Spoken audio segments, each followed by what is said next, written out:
La Champions League está destruyendo a las ligas nacionales. Para quienes participan, el torneo es una bendición. La recompensa económica puede salvar toda la temporada. Pero el problema es que crea una brecha enorme respecto a los demás que no lo disputan. Luigi Di Servo, consejero delegado de la Serie A, dijo: la Champions crea una diferencia cada vez más amplia entre los equipos de élite y el resto y concede a los clasificados una ventaja estructural difícil de contrarrestar en sus campeonatos locales. Y la verdad es que no pareciera existir una clara salida. La base de este fenómeno es que el torneo europeo es una mina de oro. El mismo, a través de la UEFA, distribuye nada menos que 2.467 millones de euros entre los 36 conjuntos participantes. Si lo comparamos con lo que entregan las ligas nacionales, la única que está por encima es la Premier League de Inglaterra con 3.220 millones. Bastante más atrás aparecen España, Alemania, Italia y Francia. Ni hablar si miramos debajo de ellas, donde están Portugal, Rusia, Bélgica, Países Bajos y Turquía, quien cierra el top 10 con apenas 74 millones. Ahora bien, como sabrán, ese dinero de la competencia internacional no se reparte igualitariamente entre los participantes. El monto que recibe cada club depende principalmente de sus resultados en el torneo y de la relevancia económica que tenga para el evento. En concreto, la cifra puede viajar desde los 25 hasta los 150 millones de euros. En 2024, quien más se llevó fue el Real Madrid, obteniendo 141 millones. Esto se debió principalmente a que ganó el evento. Luego le siguió el Manchester City, PSG, Bayern y Borussia Dortmund completó la lista de los 5 que más cobraron.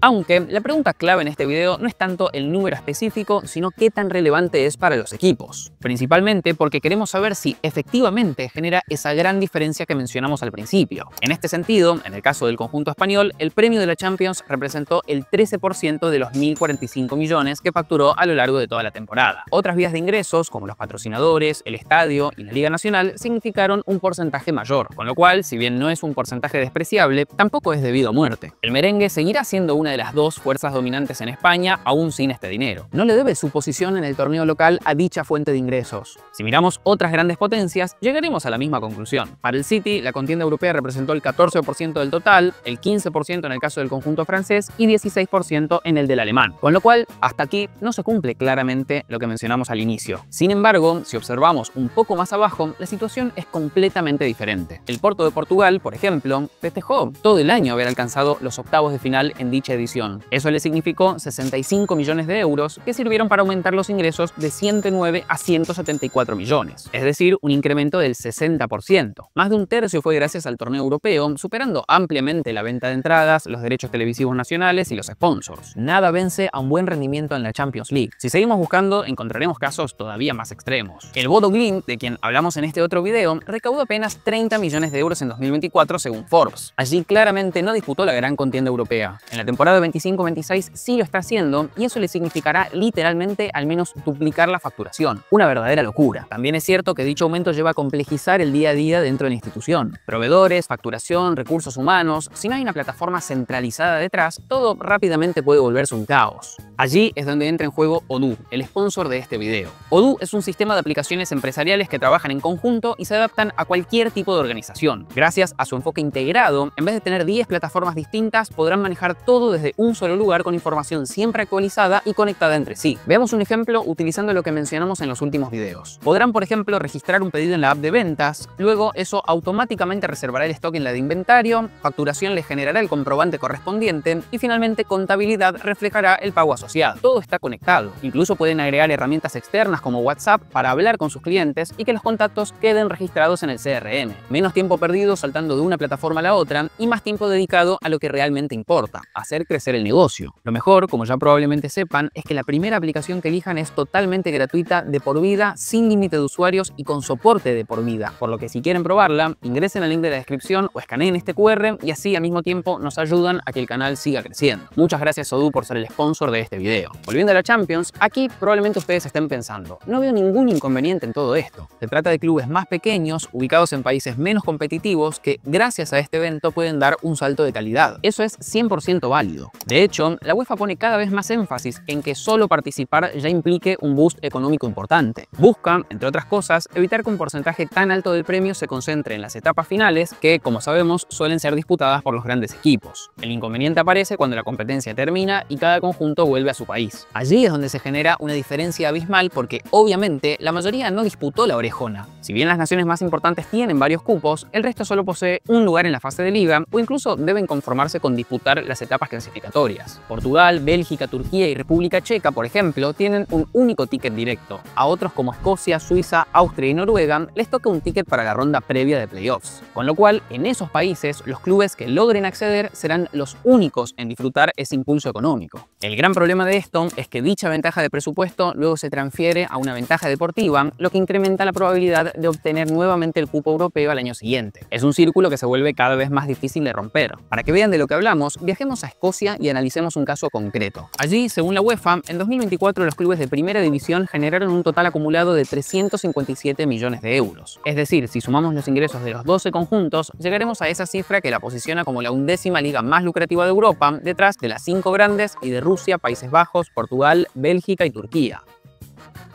Dicho número indica que, en promedio, cada club escocés generó 29,75 millones de euros. Aunque, como dice la frase, en el promedio se ahoga la mayoría. Si intentan cruzar caminando un río que tiene, en promedio, 1 metro de profundidad, es muy probable que a mitad de camino sea considerablemente más hondo y no logren avanzar. Lo que queremos decir respecto a la liga es que no todos los equipos se encuentran alrededor de esa cifra. Algunos están por encima y otros por debajo. Y ciertamente hay uno en particular que destaca por sobre el resto en dicho país: Celtic Football Club. Los de verde generaron nada menos que 137 millones de euros en esa temporada, un número claramente superior al promedio de 29 millones que mencionamos recién. De hecho, representó el 38% de todo lo conseguido por la liga. Como bien podrán intuir, el conjunto participó de la Champions League y eso representó una ventaja más que favorable. Pese a no haber superado la fase de grupos, embolsaron 36,5 millones gracias a ella, representando más de una cuarta parte de sus ingresos. Para que tomen noción del irrisorio de esa cifra, el torneo escocés en su conjunto consiguió 34 millones por los derechos televisivos de toda la temporada. Es decir, un solo equipo acumuló más dinero en 6 partidos, de los cuales de hecho ganó solo uno,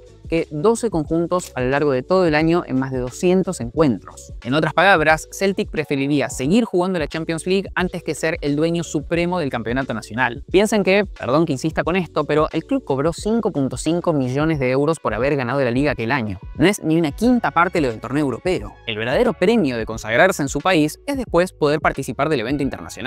Un efecto no deseado de dicha realidad es que lleva a las instituciones a adoptar prácticas poco saludables en búsqueda de clasificarse. Lo dijo el propio visiervo de la Serie A. Esta situación está llevando a muchos equipos a invertir por encima de sus posibilidades para intentar entrar en la nueva Liga de Campeones, generando un aumento de costos difícilmente sostenible.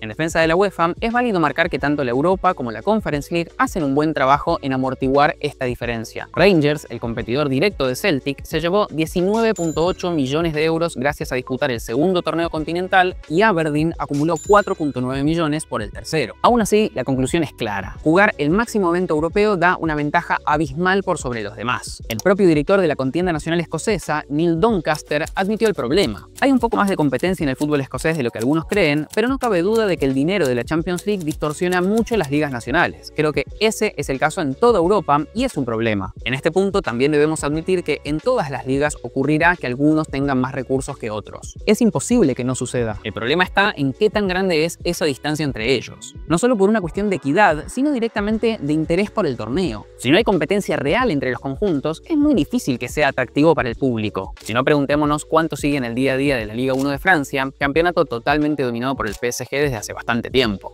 Quizás la mejor referencia para medir esta brecha es el valor de las plantillas que conforman cada campeonato nacional. Si lo miramos para Escocia, la realidad es que los dos primeros sacan una ventaja irrisoria. Mientras que Celtic y Rangers superan la barrera de los 100 millones de euros, los 6 conjuntos del fondo no alcanzan ni el 10% de esa cifra. No hay forma de que puedan competirles a lo largo de un año. La consecuencia está a la vista. Los de verde ganaron 13 de las últimas 14 temporadas, dejando ir únicamente la contienda de 2021 frente a Rangers. Ahora comparemos eso con la Premier League. Allí también encontraremos clubes más fuertes que otros, pero con mayores matices. La plantilla más cara, la del Arsenal con 1.310 millones, representa solo 5,3 veces la del Burnley, que está en última posición, no 34 veces como sucede en Escocia. Más importante aún, no se ve una caída libre en ninguna parte del gráfico. Prácticamente la mitad de la tabla tiene herramientas para luchar por el título. Ese es el verdadero valor para un torneo nacional. Tener competencia y que no haya partidos obvios donde la brecha es tan grande que no vale la pena mirarlos porque ya se sabe quién va a ganar. La gran pregunta es cómo se puede corregir esa ventaja estructural que da la Champions League en ciertos países. En primer lugar, debemos tener en claro que las ligas bajo ningún concepto quieren perder esos cupos, por más que luego exista esa diferencia entre sus equipos. Estar allí genera dos cosas muy importantes. Por un lado, otorga una enorme visibilidad. buena parte del mundo no ve un solo partido del Celtic, a excepción de los que disputa por la orejona. Claramente, el negocio del fútbol no habría hecho un video del Bodo Glimt si no participaba de las contiendas europeas. Por otro lado, también es un gran incentivo para que los clubes eleven la vara en búsqueda de alcanzar ese objetivo. Puede que algunos se pasen de la raya y luego tengan problemas, pero es mejor eso a que no haya intención en absoluto. Ahora bien, en lo que a la brecha respecta, en pos de aminorar el impacto, algunos podrían proponer que esos equipos que participan luego deberían compartir un porcentaje al menos con los demás que no lo hacen. Algo que claramente no va a suceder, así que lo sacamos de las posibilidades. Quien sí tiene cierto poder para cambiar las cosas es la propia UEFA. Es ella quien, en última instancia, define cómo se reparten los fondos. Necesita diversos consensos con los clubes, claro, pero puede alcanzar una solución general. En este sentido, una vía podría ser disminuir el mínimo asegurado por participar en la Champions. Nos referimos a aquellos 25 o 30 millones de los que hablamos al principio. Así, quien no tenga un buen rendimiento y solo esté allí por el cupo nacional, verá disminuida su recompensa y luego, por ende, no tendrá tanta diferencia con respecto a los demás en su país. El problema con esta alternativa es que alimentaría otra desigualdad, el de las potencias europeas frente al resto del continente. Si todo se inclina hacia los resultados, los más fuertes tenderán a llevarse una mayor parte, aumentando así la disparidad a nivel continental. La última vía disponible, siendo esta la que efectivamente se lleva a cabo, es que la UEFA entregue dinero a los equipos que no participan de sus torneos. Algo bastante contraintuitivo. En uno de sus reportes, la Unión Europea de Asociaciones de Fútbol lo dejó claro. La reducción de las brechas financieras también reduce las brechas deportivas y abre las competiciones de la UEFA a un número máximo de asociaciones miembro y clubes.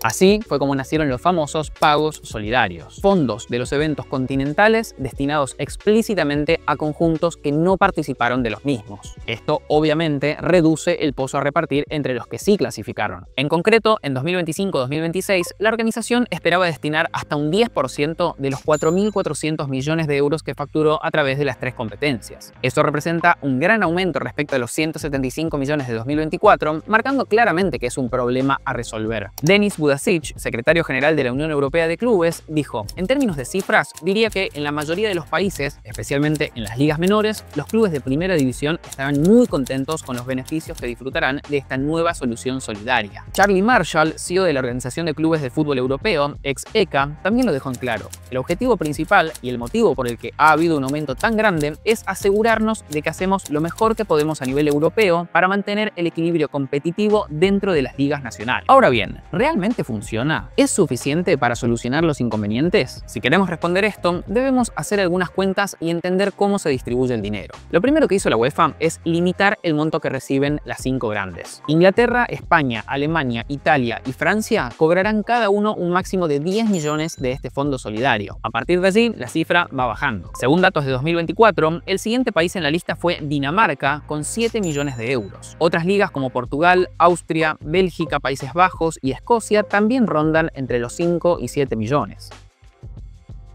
Enfoquémonos por un segundo en Escocia, así lo podemos relacionar con los datos de Celtic, Rangers y compañía. Este país recibió 6,9 millones de euros a través del Fondo Solidario, el cual, si quitamos a los clubes que participaron de competencias europeas, debe distribuirse entre 9 conjuntos. Eso implica que, en promedio, cada uno recibirá 768.000 euros, o, si le quieren poner en millones, 0,77 millones. Y allí está el problema. El número representa apenas un 16% de lo que Aberdeen cobró por la Conference League, un 4% lo del Rangers por la Europa y apenas 2% en el caso de Celtic, que disputó la Champions. ¿Cómo podemos esperar que esos fondos sirvan para nivelar la balanza? Son una gota en el mar. Si bien la cifra parecía prometedora al inicio, el impacto final termina siendo marginal. Quizás el problema es que se diluye entre demasiados equipos. Si la liga pudiera concentrarlo en 2 o 3 de ellos, apostando a que esos compitan con los de arriba, tal vez tendría un impacto más relevante. Claramente no es una opción. Para que los otros 9 clubes obtengan lo mismo que el Aberdeen en Conference, la UEFA no debería repartir 6,9 millones en Escocia, sino 44 millones, 6 veces más. Lamentablemente, si extrapolamos esa cuenta al resto de Europa, el pozo solidario necesitaría ser de 2.200 millones en vez de los 440 que tenemos actualmente. Y ese eventual número ya representaría el 50% de todo lo recaudado por la UEFA. Es decir, la mitad del dinero iría a equipos que no participan de los eventos. Esto, por más que la UEFA estuviera a favor, tampoco es una opción. Implicaría un impacto económico gigante para quienes efectivamente efectivamente disputan la orejona, llevando a que los grandes clubes se opongan. Recordemos que son ellos quienes, al final del día, hacen el show y permiten que la UEFA recaude semejante cantidad de dinero en primer lugar, por lo que el panorama no luce nada favorable. Las pequeñas y medianas ligas tienen un enorme desafío. Por un lado, los cupos europeos son vitales para su desarrollo económico, pero por el otro, generan un efecto de superpotencia donde uno o dos conjuntos dominan durante un largo periodo de tiempo, afectando negativamente la competitividad. Eso, en última instancia, lleva a que el evento local se posicione como una suerte de entrada en calor para la Champions League. ¿Ustedes qué opinan? ¿Cuál debería ser la solución? Los leemos en los comentarios y no olviden fijarse si ya están suscritos al canal. Nos vemos la próxima.